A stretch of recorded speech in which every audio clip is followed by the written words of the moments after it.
জিয়া ও তারেক রহমানের বিরুদ্ধে মিথ্যা ও কুরুচিপূর্ণ অশালীন মন্তব্য করার প্রতিবাদে নাটোর জিয়া পরিষদ কর্তৃক আয়োজিত আজকের এই মানববন্ধনে উপস্থিত আছেন নাটোরের বিভিন্ন উপজেলা থেকে আগত জিয়া পরিষদ ও বিভিন্ন পেশাজীবী সংগঠনের নেতৃবৃন্দ। সবাইকে সালাম, আসসালামু আলাইকুম। বন্ধুগণ, আপনারা অবগত আছেন আজ কয়েকদিন থেকে একটি হত্যাকাণ্ডকে কেন্দ্র করে বেশ কিছু প্রিন্ট মিডিয়া এবং বিভিন্ন সামাজিক মিডিয়া, বিভিন্ন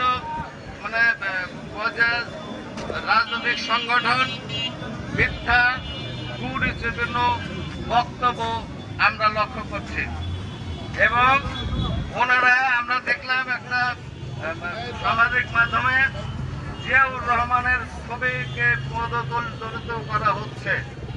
আমরা এই ধরনের অপপ্রচারের এবং এই ধরনের কর্মকাণ্ডকে ঘৃণা ভরে প্রত্যাখ্যান করছি এবং এর তীব্র নিন্দা ও প্রতিবাদ জানাচ্ছি।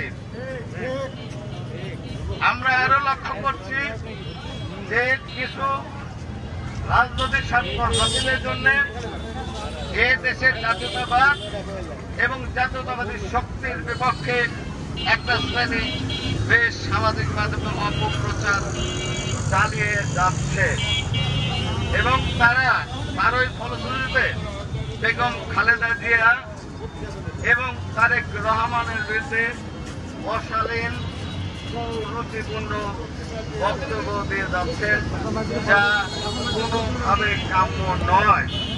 আমরা এহেন কার্যকলাপের তীব্র নিন্দা ও প্রতিবাদ জানাচ্ছি। আমরা এও বলছি যে কোনো হত্যাকাণ্ডই সমীচীন নয়, আমরা সমর্থন করি না এবং প্রত্যেকটা হত্যাকাণ্ডের আমরা সঠিক বিচার দাবি করছি। আমরা